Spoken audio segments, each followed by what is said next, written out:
On est dans un 20 mètres carrés, donc je peux vous dire que 30 mètres carrés, c'est compliqué. On est au deuxième étage, donc le balcon est envisageable, mais quand même compliqué. Je suis très sportive à l'époque, mais bon. Et puis, il continue dans son délire de parano, et il commence à prendre des médocs. Et là, il sort d'en haut du placard, de la salle de bain, des médocs pour se calmer, parce qu'en fait, quand il a été interné d'office, il a été suivi par une psy, et il a des médocs à la maison. Voilà. Donc, il commence à en prendre beaucoup, beaucoup, beaucoup pour éviter les excès de violence, éviter, je pense, ce qu'il connaît de lui, le pire de lui. Euh, donc, d'une certaine manière, je sens bien qu'il a. Enfin, moi, c'est ce que je me dis, il n'a pas envie vraiment de me faire de mal, il va faire. Voilà, il va faire attention. Et,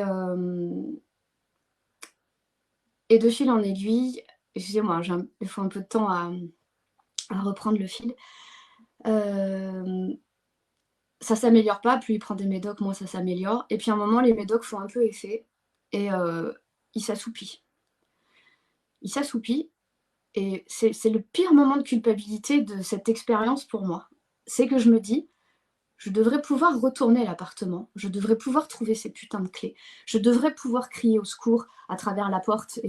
Alors, faut jamais crier au secours, faut crier au feu, hein, faut le savoir, parce qu'au secours, personne vient vous aider. Faut crier au feu parce que ça, les gens disent, ah, peut-être ça va prendre feu aussi chez moi. Donc c'est une petite astuce. Mais en fait, j'ai peur qu'il fasse semblant de dormir.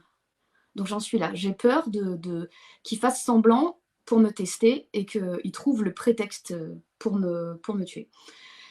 Alors je fais rien et en fait j'envisage des armes dans l'appartement. J'envisage des poils, des couteaux, voilà. Et puis bon, finalement il dort vraiment. Finalement je fais rien. Enfin je fais rien, je passe pas à l'acte.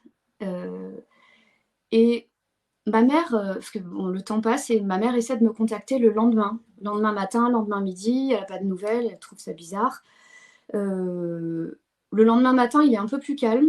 J'essaie de lui dire, allez, je mens. Je dis, on va reprendre ensemble. Écoute, il faut juste que tu sois plus gentil, moins oppressant. Il- voilà, on va trouver une solution. On s'adore, on s'aime. Voilà, il faut juste que tu prennes conscience que c'est compliqué pour moi de vivre avec autant de pression. Il commence à s'adoucir. Et puis ma mère appelle, et en fait, c'est lui c'est lui qui répond. Il lui dit non, non, elle peut pas décrocher, elle est sous la douche, elle peut pas décrocher. Ma mère trouve ça étrange parce qu'elle a quand même pas de nouvelles, pas de texto, parce il m'avait pris mes affaires. Et puis il éteint le téléphone. Et là, c'est vraiment le moment, le coup de grâce pour ma mère, parce que là, elle a dit là, il y a un truc pas normal avec ma fille. Et du coup, elle appelle la police pour leur dire que très certainement, il y a mon compagnon qui est en train de me faire du mal ou qu'il y a quelque chose de pas normal. Elle a l'adresse, elle leur demande d'y aller.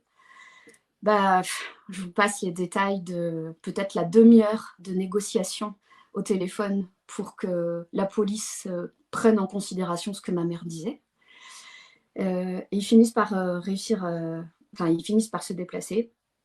Alors moi, je suis pas du tout au courant, hein, forcément, de comment ma mère va réagir, est-ce qu'elle va faire quelque chose ou pas. Et là, j'entends un moment poum poum poum sur la porte. Et là, je connais très bien ma mère, on est extrêmement connectés. Et je dis, c'est. Voilà. Et j'entends police, ouvrez. Et même là, à ce moment-là, j'ai peur du drame. Je me dis, il va paniquer. Et moi, alors, je suis rincée, quoi. 24 heures, je suis épuisée. Musculairement, j'en peux plus.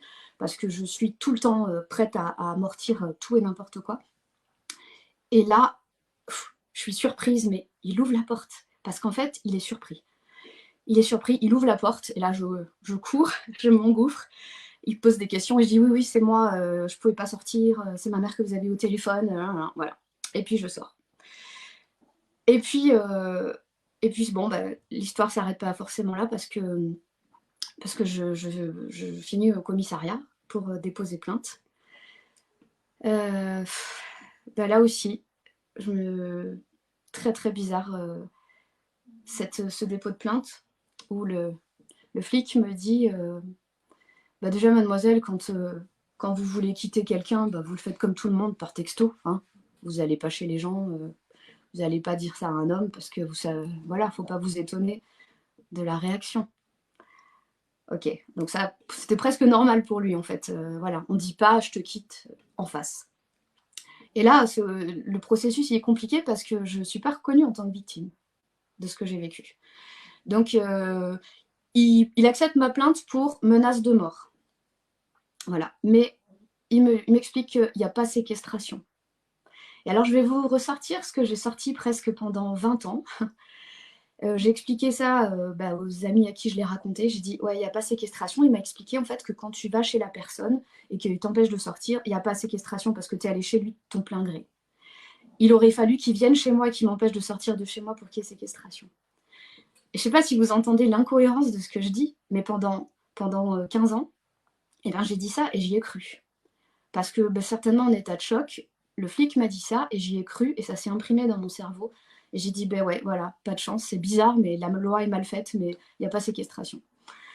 Et il y a 6 mois, 8 mois, où quand j'ai vu de quoi les flics étaient capables parfois, j'ai regardé sur Internet. Et en fait, c'était consultable depuis toutes ces années. Il y a séquestration, effectivement.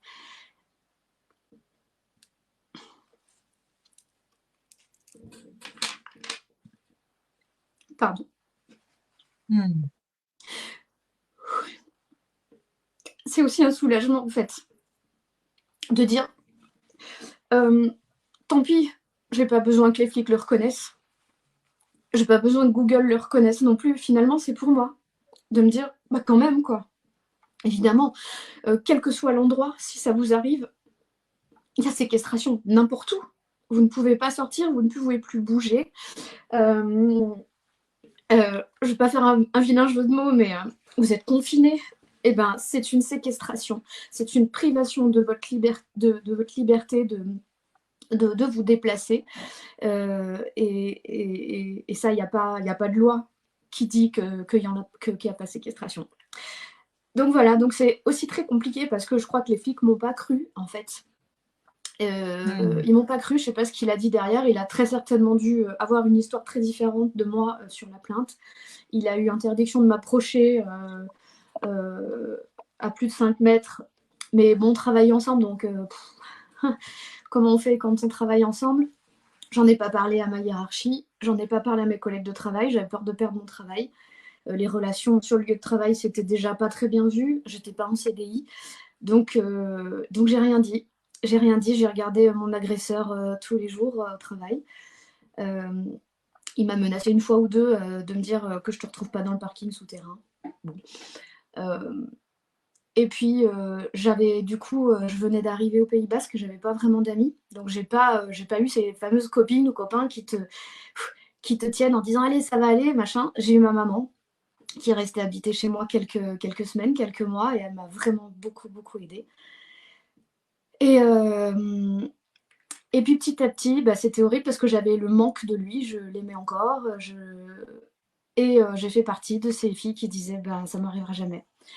Alors il y a aussi la force que j'ai trouvée, et ça c'est très certainement parce que j'étais avertie, je n'y suis jamais retournée. Voilà, ça n'est arrivé qu'une fois, et mes parents m'ont toujours dit, un homme violent, une seule fois. Une seule, Ingrid, jamais deux, jamais, parce que la deuxième fois, il ne te rattrapera. Alors moi, voilà, j'étais ado, jeune fille, et j'entendais ça avec un peu de distance. Mais effectivement, là, il a fallu que je lutte, mais vraiment que je lutte contre mes sentiments, contre tout ça, pour ne plus jamais y retourner. Voilà, grosso modo. Alors j'ai quelques larmes, hein, mais vous me connaissez, je suis une hypersensible et je ne peux pas raconter ça sans verser quelques larmes. J'ai eu une super psy, une femme incroyable qui m'a guérie en fait, parce que il s'est passé que c'était pas vraiment le traumatisme du moment violent qui m'a hantée, ça a été le traumatisme de moi devenir l'agresseur, l'agresseuse, la tueuse. Et bien sûr, j'ai pas trouvé une bonne psy tout de suite. Je suis restée quelques années comme ça, et il s'est trouvé que j'ai commencé à avoir des excès de violence physique. Face à des hommes, je me revois un soir, on faisait une petite soirée à la maison avec des copains, des copines, un mec un peu bourré, je lui dis de parler moins fort, une fois, deux fois, trois fois, je lui dis gentiment, troisième ou quatrième fois, c'est bon, machin. Je l'ai sorti à bout de bras de chez moi, je l'ai explosé par terre. Et voilà, j'ai eu la force et j'ai eu plusieurs excès de violence comme ça où les gens me disaient mais qu'est-ce qui t'arrive? Parce que dès que je me sentais un peu en danger, dès que je sentais qu'il y avait un homme qui résistait à mon non, stop, ça suffit, eh bien, je me mettais tout de suite en position violente. Et tout à l'heure, vous en avez parlé, effectivement, ceux qui ont subi des violences peuvent devenir les agresseurs pour des raisons très certainement diverses. Mais moi, dès que je me sentais en danger, dès que je me sens en danger, encore, hein, bon, c'est plutôt une bonne chose quand on se sent en danger de se défendre, mais là, j'avais le curseur le seuil qui était un peu trop bas et c'était un peu dangereux pour les gens qui pouvaient être avec moi.